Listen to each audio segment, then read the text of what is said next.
कांग्रेस ने इस देश में करीब 55 साल राज किया है। अगर उस टाइम 10 साल और कांग्रेस सरकार चल जाए, मैं समझता हूँ देश गुलाम हो जाता। और लूट के सारा स्विस बैंक में भर दिया था। कांग्रेस सिर्फ अब इस बात पर बची हुई है कि कम से कम ये मुस्लिम भाई भी मेरे साथ लगे रहे, ये भी छोड़ के भाग गए तो उसमें है ही नहीं कुछ भी।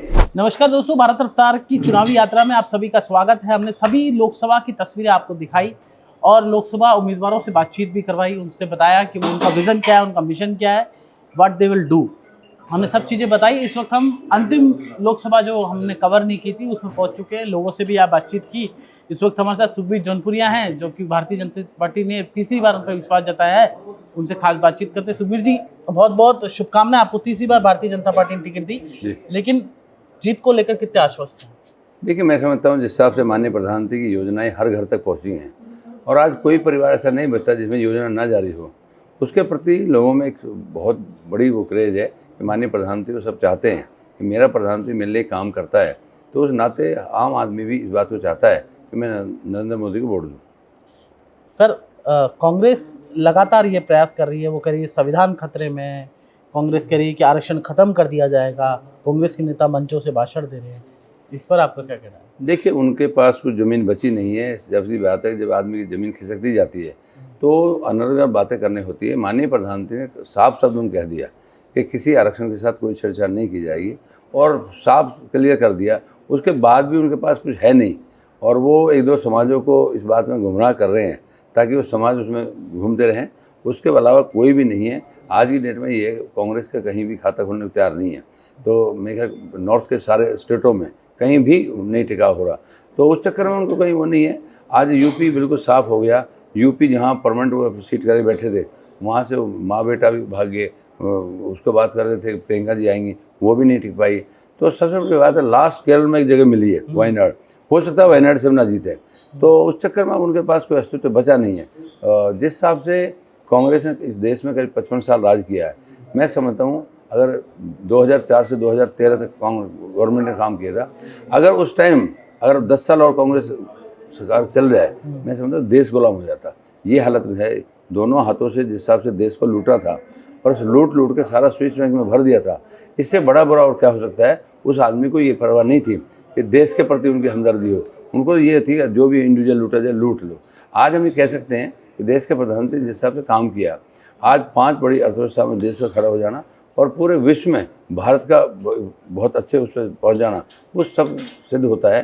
कांग्रेस के पास कोई जवाब है नहीं। कांग्रेस करती सर, यहाँ पे वो आए थे डोटासरा जी, और वो हर जगह कह रहे हैं कि बीजेपी का तो मोरिया बुला देंगे हम, और डांस करते हैं हर मंच पे। मैं समझता हूँ उनके पास डांस के सिवा कोई चारा नहीं बचता। अब वो डांस ही करेंगे, सारे इकट्ठे होकर ना, जो अब और कोई है नहीं कुछ भी। उनकी दुकान में कोई सामान नहीं आता? कुछ भी सामान नहीं है। आप ये 25 के 25 फिर लोकसभा जीत रहे हैं, आप बताओ क्या सामान बचेगा। उन्होंने सब तक गठबंधन कर लिया, फिर भी गठबंधन नहीं टिक पा रहे।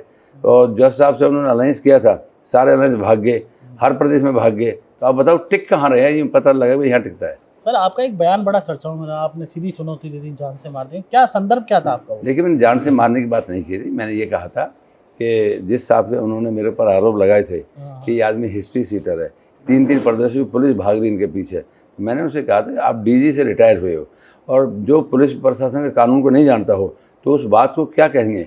मैंने उनको चैलेंज किया था कि मानिए आप डीजी रिटायर हुए हैं, जब पुलिस प्रशासन कानून को भी नहीं जानते तो क्या जानोगे।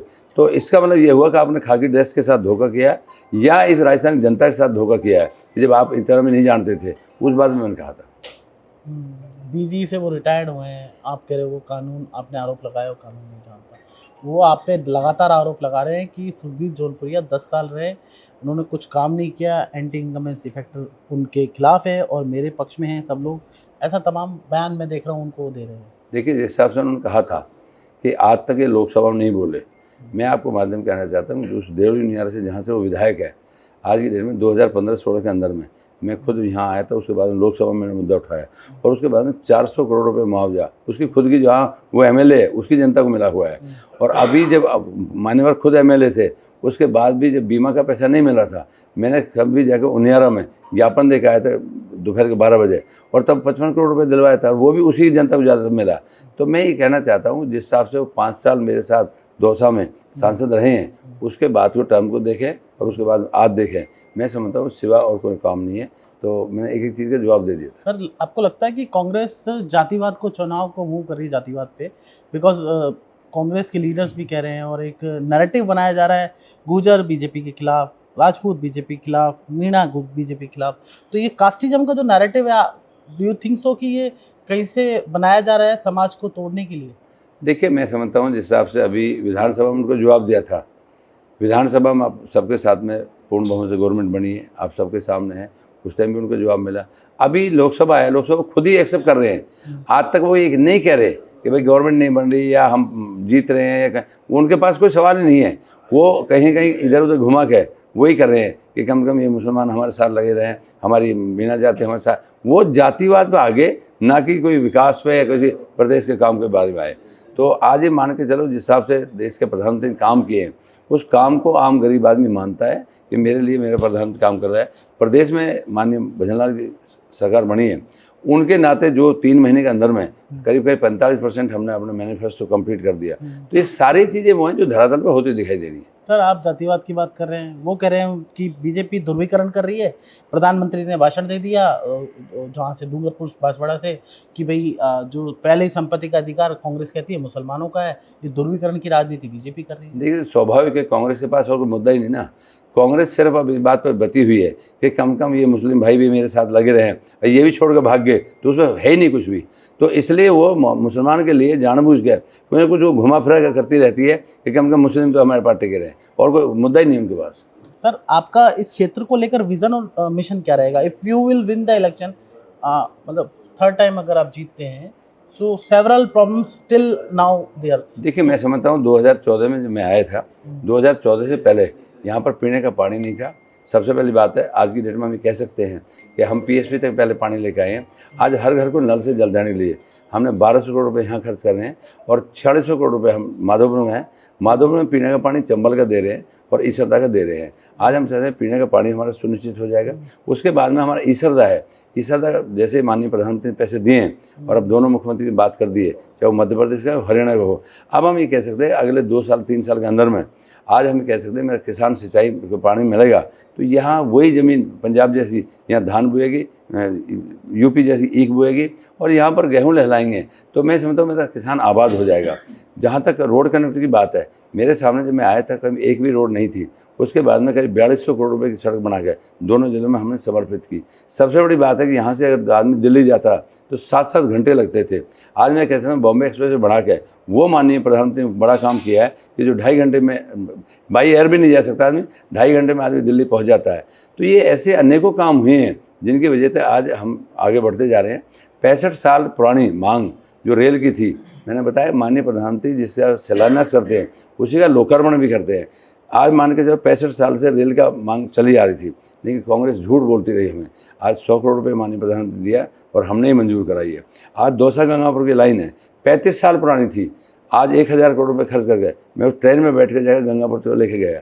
आज एक नहीं अनेकों काम ऐसे हैं जो आज धरातल पर होते दिखाई दे रहे हैं, और ये माननीय प्रधानमंत्री हुए तभी संभव है। सर एक अंतिम सवाल, सर आप पे लगातार कांग्रेस के लीडर्स यहाँ के, जैसे सचिन पायलट हो और भी लीडर्स हों, ये आरोप लगा रहे हैं कि ये तो जौनपुरिया जी तो भारी है, जबकि आप यहाँ पर 10 साल से सांसद हैं। देखिए, मैं समझता हूँ पहली बात तो लोकसभा का चुनाव है, और मैंने माननीय हरीश मीणा को भी जवाब दिया है कि हरीश मीणा ने कहा कि मैं बामणवास का हूँ। मैंने कहा हरीश मीणा जी मैं आपके साथ चलता हूँ, अगर आपको घर मिल जाए, दफ्तर मिल जाए, जहाँ जिस विधानसभा में है आपका वहाँ पर घर मिल जाए, दफ्तर मिल जाए, तो मैं मान लेता हूँ। रही जहाँ तक बात है, अगर मैं वहाँ की बात करूँ तो 250 किलोमीटर मेरा घर पड़ता है। 250 किलोमीटर मेरी लोकसभा पड़ती है 400 किलोमीटर। अब मेरा यहाँ पर घर भी है, मेरा दफ्तर भी है, तो उसे खुद से सोचना चाहिए किसी लिए कह रहा है। तो ये एक आपका सचिन पायलट के लिए क्या कहना है? वो भी लगातार यहाँ पे प्रवास कर रहे हैं। ऐसा बेसिक प्रवास करे, अपनी पार्टी के नाते प्रवास करता होगा, लेकिन मैं आज कोई फ़र्क नहीं पड़ना किसी को भी, अपने अपने पार्टी के सभी करते जाए। अच्छा, कोई दिक्कत? कोई फ़र्क नहीं, कोई दिक्कत नहीं। पायलट एक गुजरों के बीच में जा के कह रहे हैं। मैं कह रहा हूँ गुजर यही हैं सारे, आप जहाँ जहाँ मर्जी जाए, मैंने बताया कोई फ़र्क नहीं पड़ना। तो ये थे सुखबीर जौनपुरिया, जिन्होंने अपना विज़न और मिशन बताया कि किस तरह से अपने क्षेत्र में ये काम करेंगे। अब तक इन्होंने क्या काम किया, पीने के पानी की बड़ी समस्या है, किस तरह से उसका निराकरण कराएंगे, तमाम बातों पे हमसे खास बातचीत की जितेश जेठमलानी। राजस्थान।